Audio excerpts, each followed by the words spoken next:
আজকের গল্পটি একটি অভিজ্ঞতা, একটি ভুতুড়ে অভিজ্ঞতা। আসলে এই গল্পটি কোনো গল্প নয়, একটি অভিজ্ঞতা ধারিত একটি গল্প। ধরুন আপনি কোনো জায়গায় বেড়াতে গেছেন, খুব সুন্দর জায়গাটি, আর সেখানে একটি আস্ত বাড়িসহ পুরো একটা আস্ত গ্রাম দেখতে পেলেন।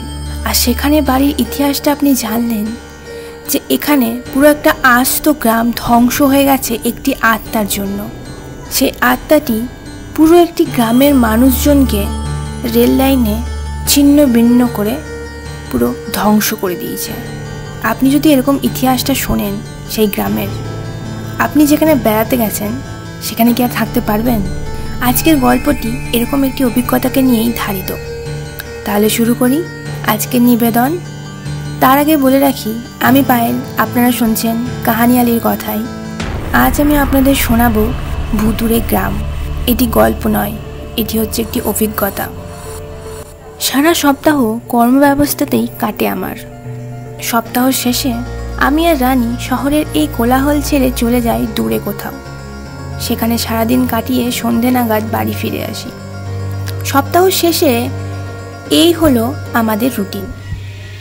এক সুন্দর সকাল, সূর্যদেব নিজ মনে নিজ তেজ চারিদিকে ছাড়িয়ে চলছিল। ঘুম ভাঙল রানীর ডাকে। আজ বাইরে কোথায় যাব? তাই সে আগেই বাড়ির সব কাজ সেরে আমার জন্য চা নিয়ে হাজির। এদিকে আমি ফ্রেশ হতে না হতেই সে রেডি। আমরা আজ যাচ্ছি এক ফরেস্টে। শহর শিলিগুড়ি থেকে সেই ফরেস্টে প্রায় 1 ঘন্টার রাস্তা। সব কিছু সেরে আমরা যখন বেরিয়েছি তখন বেলা কাটাই 10টা। মিনিট 20-র জন্য আমরা ব্যস্ত শহরের কোলাহল ছেড়ে গ্রাম বাংলার ভেজা রাস্তাতে সুনির্মল হাওয়ার পরশ উপভোগ করতে করতে এগিয়ে যেতে লাগলাম। ফরেস্টটা বেশ বড়। ফরেস্টের মাঝ বরাবর চলে গেছে ছোট একটা রাস্তা। দূর থেকে দেখলে মনে হবে কে যেন আঁকাবাঁকা লাইন টেনে দিয়েছে, যা দূরে কোথাও মিশে গেছে। আমরা একটি জায়গা পছন্দ করে সেখানে আসন পেতে বসলাম। যে জায়গায় বসলাম সেখান থেকে নদীর ঝর্ণার পরিষ্কার শোনা যাচ্ছে। সত্যি কত শান্তি এই জায়গাতে। কয়েক মিনিট পরে রানী নদীর ওপারে আঙুল দেখিয়ে বলল, ওগুলো কি? আমি দেখলাম নদীর ওপারে যেন কতগুলো পুরনো আমলের বাড়ি। দূর থেকে স্পষ্ট বোঝা যাচ্ছে না, যা বটে বটে, কিন্তু এদিকে মন মানছে না। পুরনো জিনিসের প্রতি ঝোঁক আমার বরাবরই বেশি। যদি সেটা পুরনো বাড়ি হয় তাহলে কাছ থেকে সেটাকে না দেখে আমার রাতের ঘুম হবে না। রানীকে একরকম জোর করিয়েই রাজি করালাম ওদিকে যাওয়ার জন্য। নদীর জল বেশি নেই, তাই নদী পার করতেও বেশি অসুবিধা হবে না। আমি রানীর হাতটা শক্ত করে ধরলাম। এরপর নদী পার হয়ে ওপারে গিয়ে উঠলাম। উঠে দেখি কিছু দূরে একটা রাস্তা। রাস্তার দুপাশে বড় বড় জঙ্গল ঝোপ, তারই মাঝে রয়েছে কয়েকটি পরিত্যাগ বাড়ি। বাড়িগুলো এত পুরনো যে সেগুলোর ওপরে বড় বড় গাছ জন্মে গেছে। জঙ্গলে ঢাকা থাকায় ছোট ছোট বাড়িগুলোকে তেমন বোঝা না গেলেও বড় বড় বাড়িগুলোর মাথা বরাবর জানান দিচ্ছে তাদের অস্তিত্ব। সেই সরু রাস্তা দিয়েই বয়ে আমরা যতই ভেতরে যেতে লাগলাম বাড়ির সংখ্যা বাড়তে লাগলো। যত দূর চোখ যাচ্ছে তত দূর শুধু জঙ্গলে ঢাকা বাড়ি। ছোট বাড়ি থেকে শুরু করে বড় বিশাল আকার বাড়ি পর্যন্ত রয়েছে সেখানে। মনে উঠতে লাগলো নানান প্রশ্ন। এরকম জায়গায় এত এত বাড়ি কেন? এতগুলো বাড়ি দেখে এটাকে গ্রাম মনে হচ্ছে, কিন্তু গ্রামবাসীগুলো কোথায়? সব গ্রামবাসী গ্রাম ছেড়ে কোথায় বা গেল? তবে সেটা কি হরপ্পার মতো সুপ্রাচীন কোনো সভ্যতার ধ্বংসাবিশেষ? রাস্তা দিয়ে যতই ভেতরের দিকে যাচ্ছি ততই এরকম বাড়ির সংখ্যা বাড়তে লাগলো।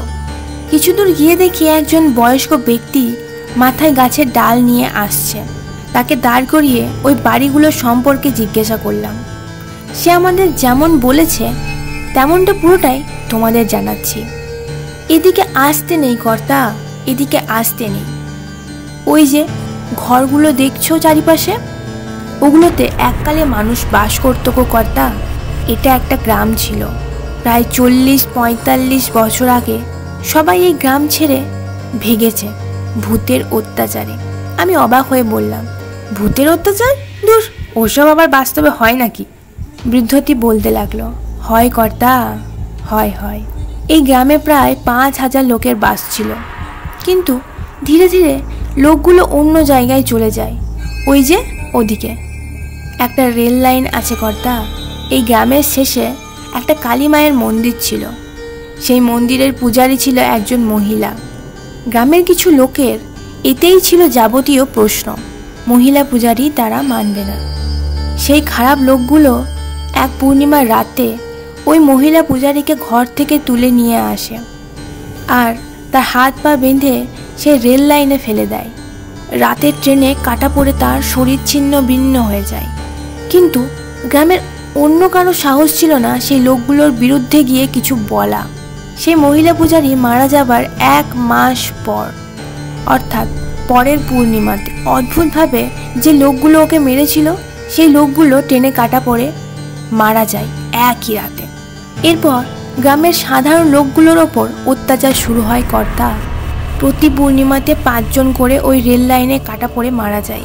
এতে গ্রামের লোক বুঝতে পারে ওই কাজ সেই মহিলা পূজারীর অতৃপ্ত আত্মার। রানী লোকটাকে থামিয়ে বলল, কিন্তু সে গ্রামের লোকগুলোর ক্ষতি করছিল কেন? লোকটা আবার শুরু করলো, ওই যে গ্রামের কোনো লোক সেই মহিলার পূজারীর আত্মার বিরুদ্ধে কোনো ব্যবস্থা নেয়নি, তাই তার আত্মা রেগে গিয়েছে। তারপর লোকগুলো নিজের জীবন বাঁচাতে একে একে গ্রাম ছেড়ে অন্যত্র পালিয়ে যেতে থাকে। এরকম করে গোটা গ্রামের জনসংখ্যা কমতে থাকে। আর শেষে যারা অবশিষ্ট ছিল নিজেদের জীবন বাঁচাতে তারাও চলে গেছে গ্রাম ছেড়ে। তবে বছরের একটি নির্দিষ্ট দিনে সবাই এই গ্রামে ফিরে আসে।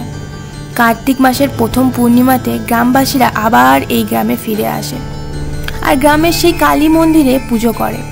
আর সঙ্গে সেই পূজারীর আত্মার শান্তি কামনার মোমবাতি জ্বালিয়ে দেওয়া হয়। এই জায়গা ভালো নয় কর্তা, আপনারা যে পথে এসেছেন সেই পথে তাড়াতাড়ি ফিরে যান। আমার আরও কিছু প্রশ্ন ছিল, কিন্তু রানী আমার হাত ধরে টানতে থাকে। সে আর কিছুতেই এখানে থাকবে না। অগত্যা ফিরতে হলো আমাদের। আর মনে রয়ে গেল এক ঝাঁক প্রশ্ন।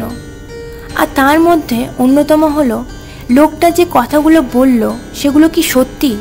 সত্যি কি এরকমভাবে একটা আত্মা একটা গোটা গ্রাম খালি করে দেওয়ার ক্ষমতা রাখে? আপনারাই বলুন। আপনারা যদি এই গল্প কম অভিজ্ঞতা ভালো লেগে থাকে অবশ্যই লাইক কমেন্ট শেয়ার করবেন। আর আপনাদের কি মতামত কমেন্ট করে জানাবেন। সাবস্ক্রাইব করে দেবেন। ধন্যবাদ।